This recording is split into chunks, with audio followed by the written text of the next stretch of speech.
मेरा नाम आरती है। मैं अपने खानदान की इकलौती लड़की थी। मेरे पापा के 4 भाई थे। उनमें से किसी को भी ऊपर वाले ने बेटी नहीं दी थी।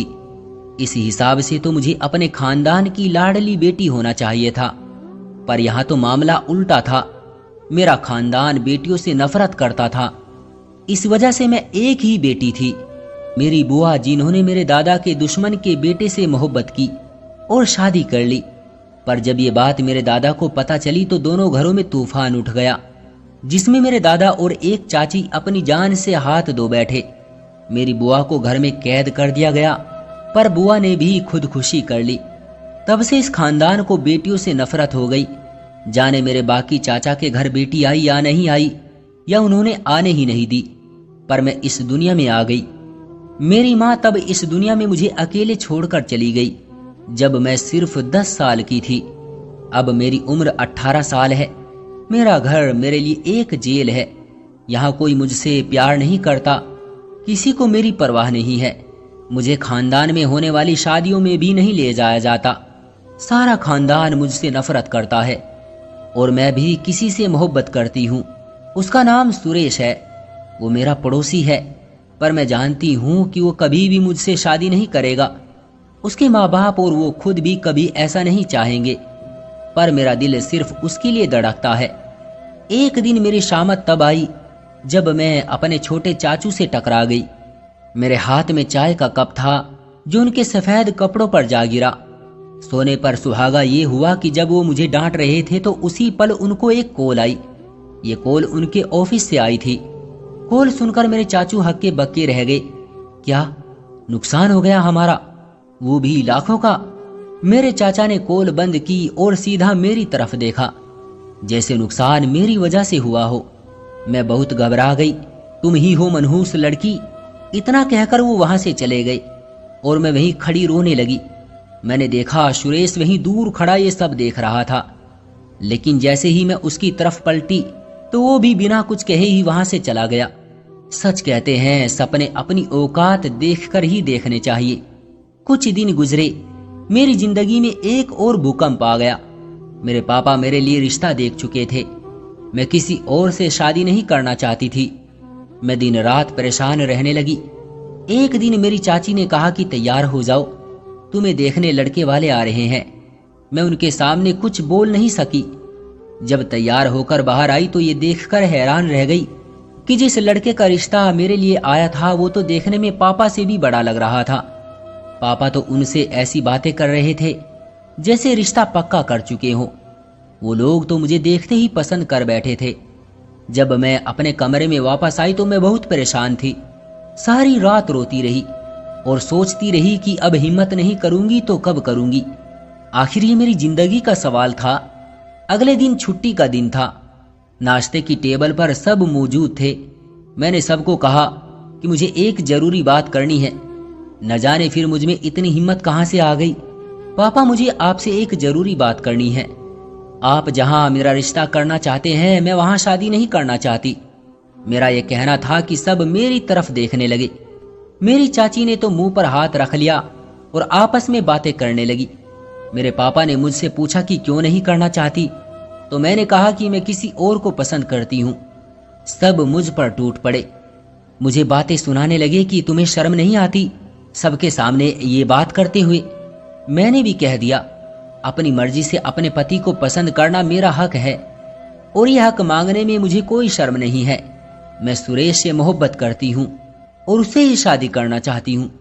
जब मैंने ये कहा तो चाची मेरे करीब आई और मुझे एक जोरदार थप्पड़ मारकर कहने लगी कि आज तो तुमने अपनी जुबान पर उस सुरेश का नाम ले लिया, दोबारा उसका नाम भी लिया तो मैं तुम्हें जान से मार डालूंगी। मैंने अपने पापा की तरफ देखा तो वो भी मुझे उन लोगों की साइड ही लगे।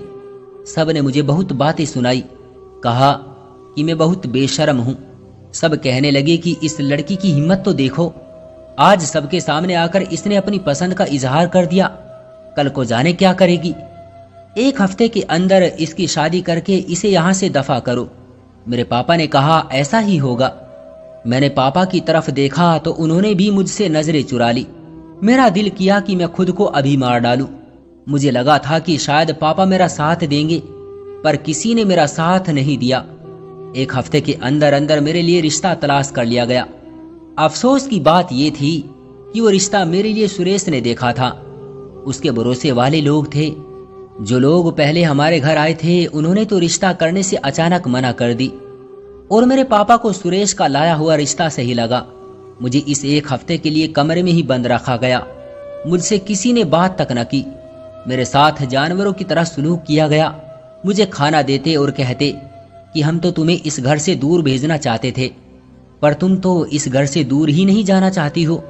सुरेश से शादी करने का ख्याल अपने दिल से निकाल दो, वो तुम्हारा कभी नहीं होगा। उसके माँ बाप तुम्हें कभी भी बहू के रूप में स्वीकार नहीं करेंगे। मैं हिम्मत हार गई थी। मेरा हौसला टूट गया था। मैं बहुत परेशान हुई। मुझे तैयार करवाकर मेरे दूल्हे के साथ बैठा दिया गया और शादी की रस्म शुरू की गई। मेरा दूल्हा, जिसका नाम विनोद था, अचानक खड़ा हुआ और उसने कहा कि ये शादी करने से पहले मेरी कुछ शर्त हैं। पहले मेरी उन शर्तों को आपको माननी होगी, उसके बाद ही मैं इस लड़की से शादी करूंगा। मेरे पापा ने कहा कि तुम्हारी जो भी शर्तें हैं बता दो। मेरे होने वाले पति ने कहा कि वो ये शर्तें सिर्फ मेरे पापा को ही बताएगा।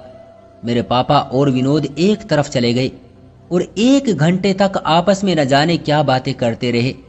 दोनों वापस आए और उसके बाद विनोद ने मुझसे शादी कर ली।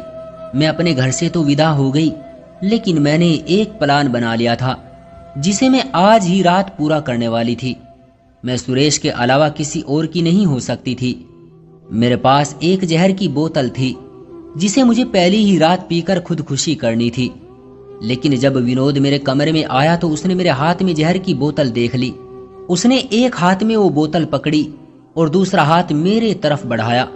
मुझे लगा कि विनोद मुझे मारेगा, गुस्सा करेगा, पर उसने मेरे कांधे पर हाथ रखा और कहा कि तुम ऐसा क्यों करना चाहती हो। मैंने कहा कि तुम्हें ये जानने की कोई जरूरत नहीं। उसने कहा कि मैं कभी भी तुम्हारे साथ कोई जबरदस्ती नहीं करूंगा। खुदकुशी करने की कोशिश मत करो। उसने कहा कि वो मेरे साथ रहना चाहता है, मुझे खुश रखने की पूरी कोशिश करेगा। उसने मुझसे बहुत आराम से बात की, मुझे तसल्ली दिलाई। मैंने उसे सारी बात बता दी कि मैं सुरेश से मोहब्बत करती हूँ। इसमें क्या बुरा था? मोहब्बत करना पाप है क्या? मैंने आपको पहले ही बता दिया है। मैंने आपको धोखा नहीं दिया। अगर मैं आपको ना बताती तो ये धोखा होता। मैंने कहा कि मुझे तुमसे पति पत्नी वाला रिश्ता नहीं रखना है। उसने कहा कि मुझे भी जबरदस्ती रिश्ते बनाने का कोई शौक नहीं है। वो मेरा ख्याल रखेगा और उसे मेरे बीते हुए कल से भी कोई परेशानी नहीं है। विनोद मेरे कमरे से चला गया। मैंने सुख का सांस लिया। विनोद की माँ भी थी, जो बहुत ही अजीब औरत थी। मुझे उनसे बहुत ही डर लगता था। वो मुझे बहुत गौर से देखती। विनोद ने मुझे तसल्ली दी और यकीन दिलाया कि मैं उसके साथ सुरक्षित हूँ। लेकिन सुबह होते ही एक खबर ने मेरे कदमों तले से जमीन निकाल दी। जब मेरी सास ने मुझे ये बताया कि विनोद लंदन जाने के लिए रवाना हो गया है, मैं हैरान रह गई कि कोई दुल्हा शादी के अगली सुबह ही लंदन कैसे जा सकता है, और वो भी अपनी नई नवेली दुल्हन को बताए बगैर। विनोद तो ये कह रहा था कि मेरे साथ रहेगा और हर अच्छे बुरे दिनों में मेरा साथ देगा, लेकिन वो तो सुबह उठते ही मुझे छोड़कर चला गया। मेरा सर घूम गया। मैंने गुस्से में आकर अपनी सास से कह दिया कि आपका बेटा ऐसे कैसे कर सकता है? कम से कम मुझे बताकर तो जाता, मुझसे मिलकर तो जाता। तो मेरी सास ने कहा कि उसने शादी के पहले ही तुम्हारे पिता के सामने 3 शर्तें रखी थी। उसमें से पहली शर्त यही थी कि वो शादी के अगले ही दिन अपनी जॉब पर चला जाएगा। क्या तुम्हारे पिता ने तुम्हें ये नहीं बताया? इसके बाद मेरे पास कोई जवाब नहीं था। क्या कहती कि मेरे पापा ने मुझे सच में कुछ नहीं बताया। मैंने उनसे पूछा कि बाकी की 2 शर्तें क्या है, तो उन्होंने कहा कि अपने पिता से ही पूछ लेना। मैं अगले ही दिन अपने घर गई। अपने पापा को बताया कि मेरा पति तो मुझे बताए बगैर ही लंदन चला गया है। मेरे पापा ने कहा कि ये कौन सी नई बात है? दूसरी औरतों के पति भी तो जॉब के लिए मुल्क से बाहर जाते हैं। तुम्हारा ही पति कौन सा अकेला घर छोड़कर गया है? मैं पापा को हैरान होकर देखने लगी। उन्होंने कहा कि अब तुम अपना घर संभालो, अपनी सास की सेवा करो। पति बाहर गया है तो वापस भी आ जाएगा। आज से हमारे घर आने की जरूरत नहीं है। मैंने सोचा था कि अब तो मैं इन सब से दूर चली गई हूँ, अब तो ये मेरा साथ देंगे, लेकिन अब भी सब घर वालों का रवैया मेरे साथ ऐसा ही था। मैं रोती हुई वहां से निकली तो घर से बाहर जाते हुए मैं सुरेश से टकरा गई। उसने मेरी आंखों में आंसू देखे पर कोई सवाल नहीं किया। मैंने भी उससे कोई बात नहीं की, लेकिन उसे शिकायती नजरों से देखा जरूर था। कहीं ना कहीं वही मेरा मुजरिम था। मुझ में कोई कमी नहीं थी, उससे ज्यादा खूबसूरत थी। अगर वो मुझे अपना बना लेता तो आज मेरी जिंदगी ऐसी ना होती। वो जानती थी कि सारी उम्र मुझे उन पापों की सजा मिलेगी जो मैंने किए ही नहीं। अगर वो चाहता तो मुझे बचा सकता था, पर वो भी जालिम बन गया था। मैंने अपनी सास से विनोद का नंबर लिया। सोचा कि उसे कॉल करके ही पूछ लूं कि उसने मेरे साथ ऐसा क्यों किया। मेरी सास ने पहले तो मुझे नंबर देने में काफी आनाकानी की, पर फिर नंबर दे ही दिया। मैं नंबर लेकर अपने कमरे में आई और बहुत उम्मीद से उनको फोन मिलाया, लेकिन ये सुनकर मैं हैरान रह गई थी कि ये नंबर बंद था। मैंने उस नंबर पर बने व्हाट्सएप पर मैसेज किया, वहां पर भी विनोद ने मुझे कोई जवाब नहीं दिया। और हैरानी की बात तो ये थी कि वो मेरे मैसेज देख तो रहा था, लेकिन उनका जवाब नहीं दे रहा था। मेरी जिंदगी तो उसी दिन बर्बाद हो गई थी जब सुरेश के अलावा मेरी शादी किसी और से हो गई थी। लेकिन अब तो मुझ पर जुल्म ये हुआ था कि मेरा पति मुझे पहले ही दिन छोड़कर चला गया और अब तो मेरी बात तक नहीं सुन रहा था। मैंने किसी तरह हालात को एक्सेप्ट कर लिया, क्योंकि मेरे पास और कोई चारा नहीं था। मेरी सास ने कहा कि वो जल्द ही वापस आ जाएगा मेरे पास, पर मेरे पास जीने की कोई वजह नहीं थी, कोई रास्ता नहीं था। फिर इस घर में कुछ अजीब हरकतें होने लगी। जब रात को एक दिन मेरी आंख खुली तो मैंने देखा कि मेरी सास मेरा हाथ पकड़े बैठी थी। मैं उनको वहां देखकर चौंक गई तो वो कहने लगी कि तुम्हें देखने आई थी कि तुम सो रही हो या नहीं। मुझे नहीं लगता था कि उनको मेरी इतनी फिक्र थी कि वो अपनी नींद खराब करके मुझसे पूछने आएगी कि मैं सोई हूं या नहीं। पहले दिन तो उन्होंने ये बहाना बना दिया कि वो मुझे चेक करने आई थी, लेकिन अब ये रोज होने लगा। जब मैं गहरी नींद में सो जाती तो मेरी सास मेरे पास ही बैठी रहती। मैं उससे बहुत डरी हुई थी। मैं उनकी इस हरकत से बहुत परेशान हो गई थी। एक तो मैं इस घर में अकेली, ऊपर से वो रोज रात को मेरे पास बैठी रहती और मेरे नींद से जागने पर कोई ना कोई बहाना बना देती। वो कहती थी कि मैं तुम्हें देखने आई थी। एक दिन मैंने तंग आकर अपनी सास से पूछ ही लिया कि आप क्यों रोज रात को मेरे पास आकर बैठ जाती हैं, तो उनके मुंह से एक बात निकली जिसको सुनकर मैं हैरान परेशान रह गई। उन्होंने कहा कि मुझे ये करने को कहा गया है। मैंने उनसे पूछा कि किसने कहा है, तो वो घबराई और वहां से चली गई। मैंने उनसे बार बार पूछा, पर उन्होंने मेरे सवालों का जवाब नहीं दिया। अब मेरा माथा खटक गया था। आखिर उनको किसने कहा था कि वो रोज रात को मेरे पास आकर बैठे? ये मेरे साथ क्या हो रहा था? मैं अपने पापा के घर गई और पूछा कि विनोद ने शादी से पहले 3 शर्तें रखी थी, बाकी की 2 शर्तें क्या थी? मेरे पापा ने मुझे बताने से मना कर दिया। आज मैं हैरान रह गई। मेरे सब्र का बांध टूट गया था। पापा, उस परमात्मा के पास मेरी माँ से आपकी भी मुलाकात होगी। अभी से सोचना शुरू कर दें कि आप उस दिन उनके सवाल का क्या जवाब देंगे जब वो पूछेगी कि मेरी बेटी का ख्याल रखा था कि नहीं। मैं रोते हुए वहां से चली गई। मेरे पापा कुछ न बोले। मैंने कसम खा ली कि मैं मरती मर जाऊंगी, लेकिन इस घर में वापस नहीं आऊंगी। 3 महीने इसी तरह गुजर गए। मुझे खबर मिली कि मेरे मायके में कोई झगड़ा चल रहा है। शायद मेरे चाचू आपस में लड़ रहे थे, लेकिन मुझे उससे कोई वास्ता नहीं था। मैं वहां जाती थी तो मेरे साथ तो गैरों से भी बुरा सलूक किया जाता था। मैंने वहां जाना और वहां की खबर रखनी छोड़ दी। विनोद ने भी मेरे एक भी मैसेज का जवाब नहीं दिया। मैं सारी रात रोती, पूरा दिन मुझसे ना गुजरता। मुझे मेरी जिंदगी से नफरत होने लगी थी। जी चाहता था कि आत्महत्या कर लूं, लेकिन मेरी सास हर समय मेरे साथ साथ ही रहती थी। एक दिन तो मुझ पर आसमान ही टूट पड़ा जब विनोद की तरफ से मुझे तलाक के पेपर मिले। मैं हैरान रह गई कि इस शख्स ने मेरे साथ ये क्या कर दिया। एक दिन भी मेरे साथ न गुजारा। मुझसे साथ निभाने के वादे करके अकेला छोड़ गया। अब परदेश में बैठे बैठे उसने मुझे तलाक दे दी।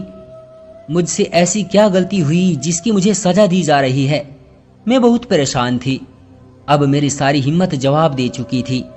मैं घर की छत की तरफ गई। मेरी सास ने मुझे रोकने की कोशिश की, पर मैंने हाथ छुड़वा दिया। मैं बिल्कुल किनारे पर खड़ी हो गई। बस मैं वहां से कूदने ही वाली थी कि किसी ने मेरा हाथ पकड़कर मुझे अपनी तरफ खींच लिया। मैं हैरान रह गई ये देखकर कि वो शख्स सुरेश था। तो तुम मरना चाहती हो? सुरेश ने जब ये कहा तो मैं हैरान रह गई। वो मुझे वहां से ले गया और गाड़ी में बैठाकर एक सुनसान जगह पर ले आया। वो एक पार्क था। वहां पर हम आमने सामने बैठे थे। मेरे दिलो दिमाग में हजार सवाल थे। सुरेश ने मुझे कहा कि मैं इस दुनिया की सबसे बड़ी बेवकूफ और जल्दबाज लड़की हूं। जिस तरह तुम मुझे पसंद करती थी, मैं भी तो तुम्हें पसंद करता था। मैं तुमसे शादी करना चाहता था, लेकिन मैं जानता था कि ये सब इतना आसान नहीं है। मेरे माँ बाप तुमसे नफरत करते थे, इसलिए मैंने दिल ही दिल में सोच रखा था कि मैं खुद कुछ बन जाऊं तो फिर मैं तुमसे शादी कर लूंगा। पर तुमने जल्दबाजी में आकर सब कुछ खराब कर डाला। जिस विनोद नाम के लड़के ने तुमसे शादी की है, वो मेरा बचपन का जिगरी दोस्त है। मैंने उसे कहा था कि वो तुमसे शादी करके तुम्हें उसके घर से दूर ले जाए, वरना तुम्हारे घर वाले तुम्हें किसी और के साथ विदा कर देते और मैं कुछ न कर पाता। विनोद ने तुम्हें हाथ तक नहीं लगाया, क्योंकि वो ऐसा कर ही नहीं सकता। वो लंदन नहीं गया है, बल्कि शहर में ही कहीं रह रहा है। उसकी माँ को मैंने तुम्हारा ख्याल रखने को कहा था। वो रात भर तुम्हारे साथ इसलिए बैठी रहती थी कि कहीं तुम परेशान होकर कुछ गलत कदम न उठा लो, क्योंकि मैं जानता हूं कि तुम बहुत जज्बाती और पागल लड़की हो। मैंने अपना कारोबार शुरू किया था, जिसके लिए मुझे कुछ समय चाहिए था, लेकिन अब मेरा कारोबार चल पड़ा है। मैंने अपना घर छोड़ दिया है और अपने और तुम्हारे लिए एक छोटा सा घर बना लिया है। आज मैं तुम्हें लेने आया हूं। हम जल्द ही शादी कर लेंगे और हमेशा हमेशा के लिए एक साथ रहेंगे। मैं पहले से ही तुम्हारे लिए ये सब कुछ करना चाहता था, लेकिन ये सब होने से पहले तुम्हें बताना नहीं चाहता था। कहीं तुम उम्मीद न बांध लो। और हाँ, तुम्हारे साथ जो भी हुआ उसे एक बुरा सपना समझकर भूल जाओ। मेरे साथ एक नई जिंदगी जीने चलो। मैं हैरान रह गई। मैं सुरेश को देखती रही। सुरेश ने जैसा कहा था मैंने वैसा ही किया। उसने मुझसे शादी कर ली और मुझे एक बहुत प्यारे और खूबसूरत घर में ले आया। उसने कहा कि अब घर को तुम्हें सजाना है, ये तुम्हारा घर है। कुछ सालों के बाद सुरेश के माँ बाप ने भी उसे माफ कर दिया। वो उससे खुश हो गए, लेकिन सुरेश उनसे खुद ही मिलता था। मुझे कभी उनके पास लेकर नहीं जाता था। कहता था कि वो नहीं चाहता मेरे माँ बाप तुमसे ऐसी वैसी कोई बात करे कि तुम्हें दुख हो। मैं सुरेश के साथ हंसी खुशी रह रही हूँ। मुझे सारी जिंदगी अपने घर वालों की नफरत की वजह समझ न आई, लेकिन शायद इस नफरत को झेलने के बदले में मुझे सुरेश जैसा हमसफर मिला। तो दोस्तों, ये थी हमारी आज की कहानी। आपका क्या कहना है इस कहानी के बारे में? कमेंट करके हमें जरूर बताएं। वीडियो को लाइक कर दीजिए और इसी तरह की कहानियां देखने के लिए चैनल को सब्सक्राइब करके घंटी को दबाकर ऑल पर सेट कर लीजिए, ताकि आने वाली वीडियो का नोटिफिकेशन आपके पास तुरंत पहुंचे। मैं मिलता हूं आपसे अगली वीडियो में। तब तक के लिए धन्यवाद।